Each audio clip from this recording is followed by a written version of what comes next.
Do you want to learn ETF index mutual funds and excel in the stock market? Call this number immediately. Hello, namaste, welcome to Sumantv. Today we are with motivational speaker and personality development coach Ram Mettu. Let us discuss some things with him. Hello, Ram, namaste. Namaste. So, we are watching. When we were children, we used to avoid it. Whether it was from teachers or parents or in movies, we used to say, don't talk about it with the kids. What does that mean? The main important question is, what do we mean by giving sex education to our kids? Those who think that talking about it is a big mistake. Those who want to get rid of them are always parents or everyone around them, but now it is a little bit too advanced and they are learning from other sources and getting ideas from it. So how is it like? How important is it? For us, sex education is actually very important for kids.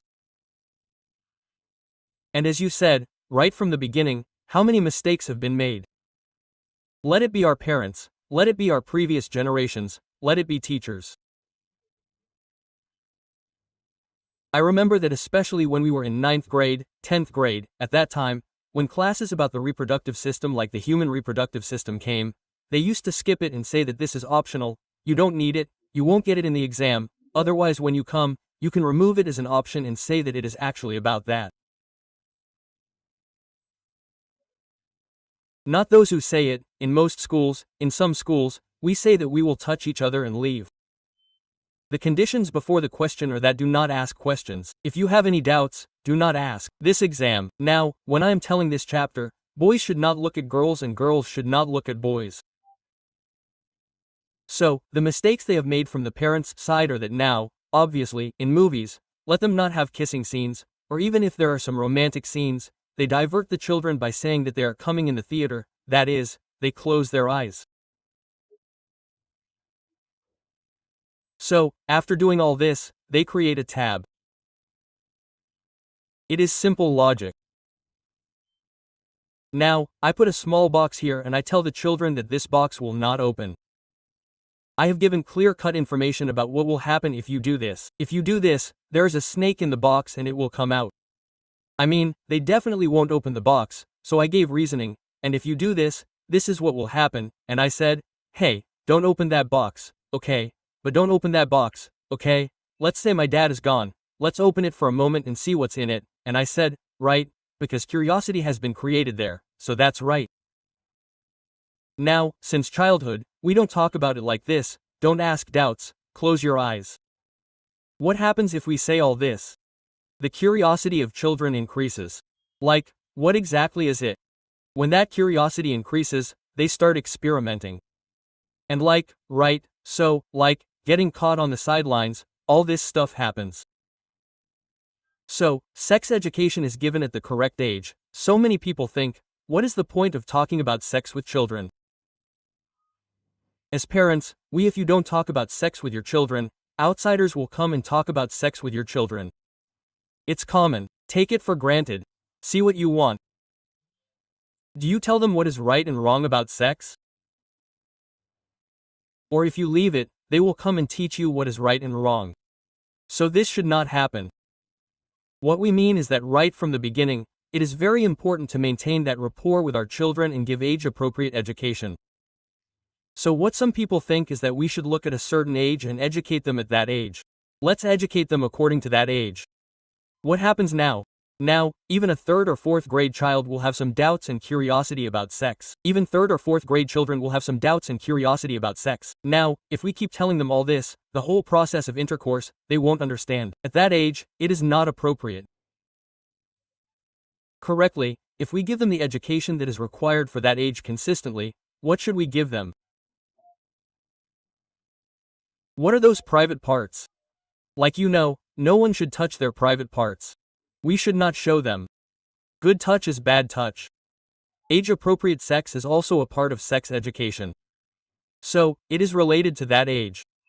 As they grow a little older, how should our behavior be towards others? How should our physical behavior be? How should our behavior be? How much can we talk? How much can we talk? How much can we physically touch someone?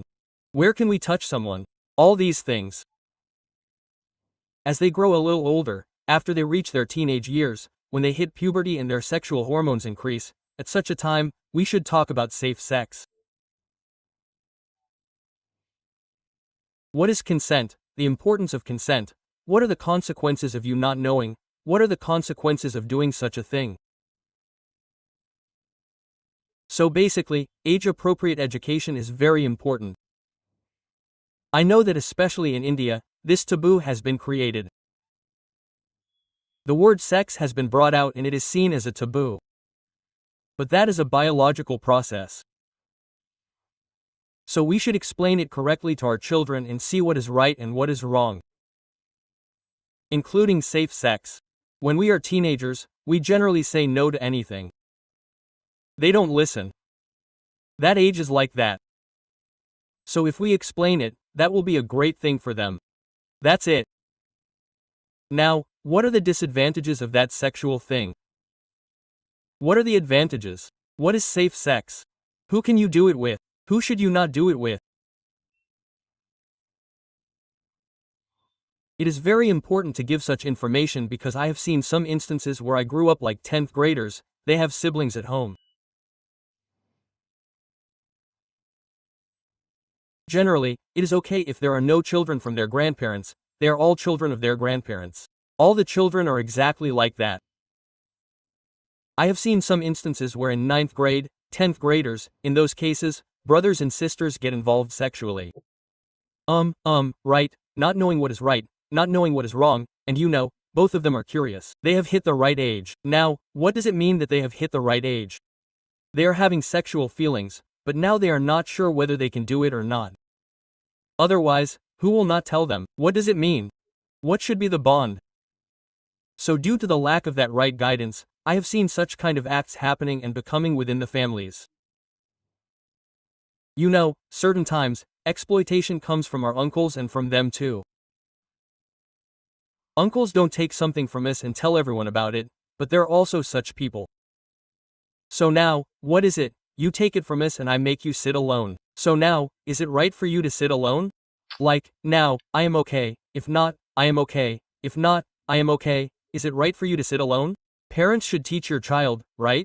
So, that means that they have been given appropriate education.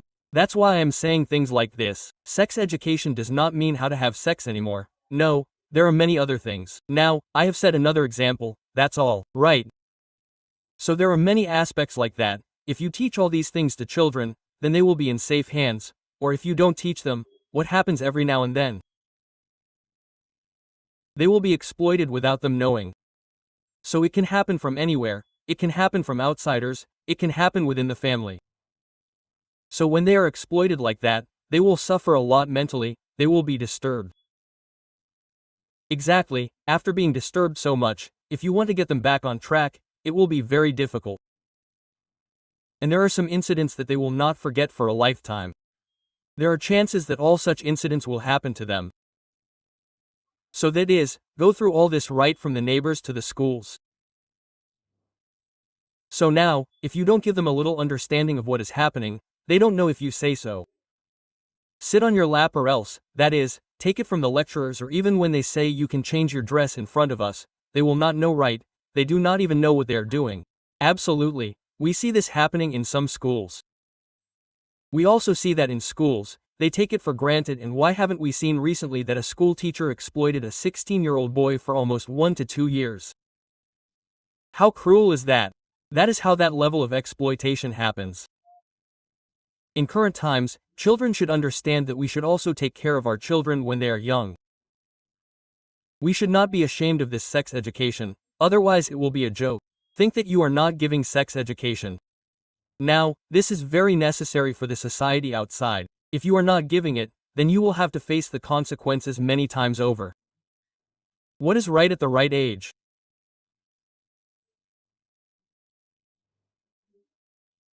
If we explain what is wrong, then we can avoid that severity of pressure or that problem, we can avoid it, absolutely avoid it, and in general, it is important to talk to appropriate people, appropriate topics.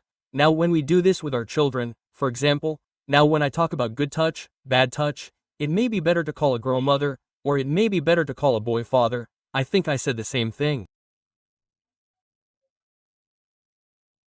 Now, a girl may not be called father, she should be called mother, she should be called mother, she should be called a boy father, absolutely right. So when we say that, then what do they have to say that you know what the exceptions are? What do you mean now, when you are a child, what is the father picking up the sins of the father? That is okay. So what are the exceptions? Who are the exceptions?